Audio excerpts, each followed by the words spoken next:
Hello student, this is Kapoor sir. Welcome on my YouTube channel. Today's topic is electrostatic force and now we discuss about the electrostatic force phenomena ठीक है between two charges. You know very well about that. Like charges repel each other, okay, and unlike charges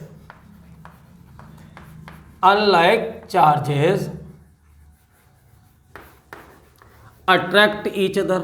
मतलब हमारे पास में एक सीधी सी बात आ गई कि किसी चीज़ को अपनी तरफ खींचना है या अपने से दूर भगाना है, मतलब खींचना अट्रैक्ट करना, दूर भगाना मतलब रिपेल करना, तो इनके लिए हमारे पास में फोर्स की रिक्वायरमेंट होगी। Okay clear.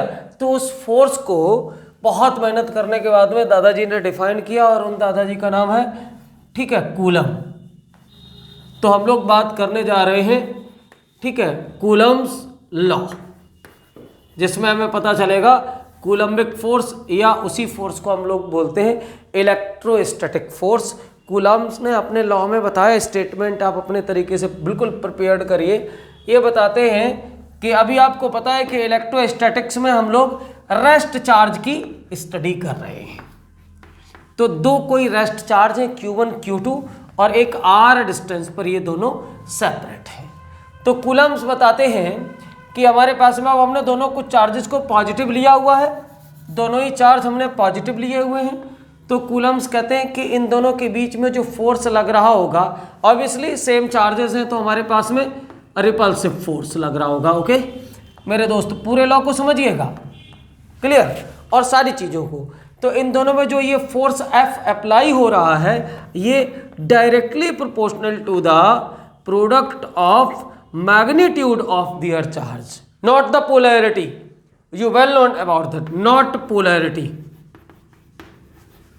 मतलब अगर हमारे पास में कोई चार्ज एक प्लस Q1 है और दूसरा R डिस्टेंस में सेपरेट माइनस Q2 है, तो F directly proportional two plus Q1, ठीक है, इंटू माइनस Q2 नहीं होगा, ये गलत है, ठीक है। Only magnitude, directly proportional to only magnitude, ठीक है। प्रोडक्ट का क्या होगा, ठीक है, पोलैरिटी नहीं इन्वॉल्व करना है। दूसरा क्या है स्टेटमेंट का अगला हिस्सा, ठीक है, and inversely proportional to the square of distance between both charges and always act joining line of the given charges. मतलब फोर्स वहीं एक्ट कर रहा होगा जहां इन दोनों की ज्वाइनिंग लाइन होगी। और हम देख रहे हैं कि Q1 Q2 की ज्वाइनिंग लाइन ये है और फोर्स इसी पे एक्ट कर रहा है। तो हमारे पास में F equal to directly proportional, तो दोनों को मिला देते हैं, Q1 Q2 upon R square, या F is equal to capital K Q1 Q2 upon R square. Okay, इसको कैपिटल के या स्मॉल के मैं नहीं जानता हूँ क्या कहता हूँ, there are some kinds of a confusion, ठीक है, but we well known about that K is proportional constant and it is called, ये वेयर करके लिख देते हैं कि where K is proportional constant and it is called coulombic constant, coulombic constant. Okay, इसको हम लोग बोलते हैं कूलम्बिक कांस्टेंट।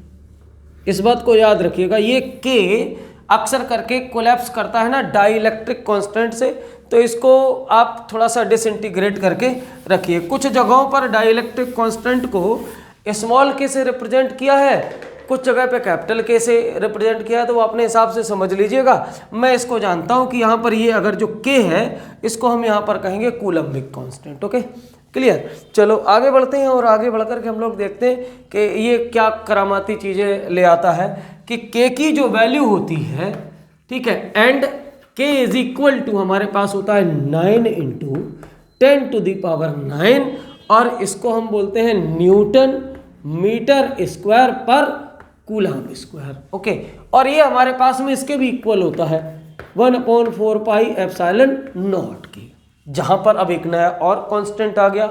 एप्सिलॉन नॉट जो होता है ना, इसको हम लोग बोलते हैं कि परमिटिविटी, ठीक है, permittivity of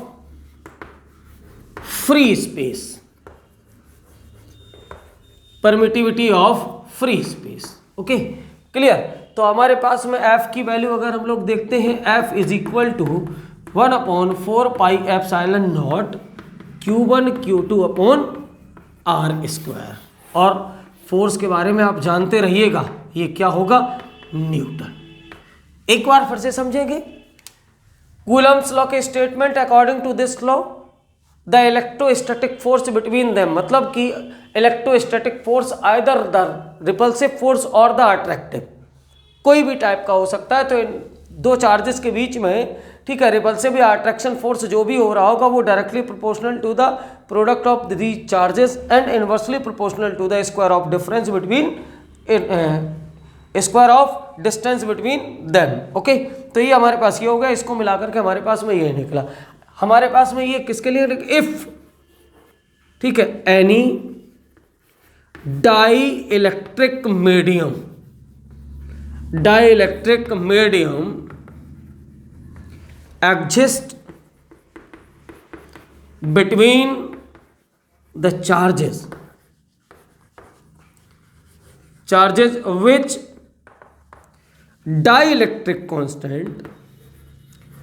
which dielectric constant K, small k इसको हमने ले लिया, therefore या देन, तब हमारे पास f इज इक्वल टू बन जाएगा मेरे दोस्त 1/4 पाई एप्सिलॉन नॉट, और ये स्मॉल वाला k, छोटा वाला k, छोटू k, ओके, और ये Q1 Q2 divided by R square. Okay, ये हमारे पास हो गया। तो इसमें और इसमें हम लोग एक डिफरेंस देख रहे हैं कि ये डाइलेक्ट्रिक मीडियम भरा हुआ है तो हमने यहां से बोल दिया एफ के, यहां पर हमारे पास में कुछ नहीं भरा हुआ था तो हमने ये बोल दिया कि एयर भरी होगी कम से कम, तो यहां पर हमारे पास में F0 ले लेते हैं। क्लियर। तो यहां से आप देखिए आपके पास में एक रिजल्ट निकल रहा है क्या, कि इन दोनों का अगर हम लोग डिवाइड करते हैं, दोनों फोर्सेस को डिवाइड करें, मतलब कि F हमारे पास में क्या, कि F एयर वाला, ठीक है, यहां से हमने लिख दिया है कि F ये 0 का मतलब है F एयर वाला, F0 upon F K is equal to हमारे पास में क्या हो जाएगा, ठीक है, 1/4 pi epsilon naught Q1 Q2 upon R square divided by 1/k बाहर ले लेते हैं, बाकी सब तो ऊपर जैसा ही है, 1/4 pi epsilon naught Q1 Q2 upon R square. आप देख रहे हैं ये पूरा का पूरा कैंसिल हो जाएगा, तो हमारे पास k का वैल्यू ऊपर चला जाएगा, तो F0 upon F K is equal to के हो जाएगा। क्लियर। मतलब हमारे पास में जो फोर्स एयर में है, अगर हमने कोई मीडियम रख दिया तो वो उतने ही टाइम्स कम हो जाएगा जितना मीडियम का डाइलेक्ट्रिक कांस्टेंट होगा। मतलब कि जब भी टू चार्जेस के बीच में हम लोग किसी भी डाइलेक्ट्रिक मटेरियल, जिसको हम लोग बोलते हैं डाइलेक्ट्रिक मीडियम को, कोई भी इंसुलेटर, अचालक पदार्थ, कोई भी इंसुलेटर मटेरियल अगर हमने भर दिया तो ये निश्चित रूप से फोर्स को कम कर देगा, डिक्रीज हो जाएगा। ओके, तो ये हमारे पास में कूलम्ब्स लॉ था। इसमें डिफरेंट टाइप की अलग अलग स्ट्रेटजी को हम लोग बाद में पढ़ेंगे। क्लियर। यहाँ तक के लिए आपके लिए बहुत सारा इंपॉर्टेंट चीज़ें हैं, इससे रिलेटेड न्यूमेरिकल आपको शेयर कर दिए जाएंगे। यहाँ तक इस टॉपिक को आप कंप्लीट करिए, आगे बढ़ेंगे हम लोग, आगे बात करेंगे नेक्स्ट वीडियो में। अब हम लोग बात कर रहे होंगे दो और एक्टिविटीज़ हैं जो हमारे कूलम्ब्स लॉ से जुड़ी हुई हैं। एक तो हमारे पास में है कि vector form of Coulomb's law, ठीक है, और एक मतलब सुपरपोजिशन ऐसे थ्योरम करके है, उसको भी हम लोग सुपरपोजिशन थ्योरम करके, तो इसको भी हम लोग देख लेंगे। ओके, और इससे रिलेटेड जो भी चीज़ें होंगी वो हम लोग पूरे कॉन्सेप्ट में देखते चलेंगे। उम्मीद करता हूँ कि आपने कूलम्बिक फोर्स को मेरे साथ में थोड़ा सा, ठीक है, ब्रीफली एक बार हिंट्स के फॉर्म में पढ़ लिया होगा। कोई भी प्रॉब्लम्स आती है तो just you can do the comment on my channels, on my videos as well as everywhere. ठीक है, आप हमारे पास में वेक्टर से या इन सभी चीज़ों से जुड़े हुए नोट्स हमारे टेलीग्राम चैनल पे आपको मिल जाएंगे, जो फिजिक्स विद कपूर सर करके है। मैंने एक टेलीग्राम पर ग्रुप बनाया हुआ है, तो आपको वहाँ से मिल जाएंगे। आप PWKS 2022 से सर्च कर सकते हैं, तो वहाँ पर भी मिल जाएगा, जो हमारे चैनल की लिंक है। ओके, PWKS, ठीक है, 2022।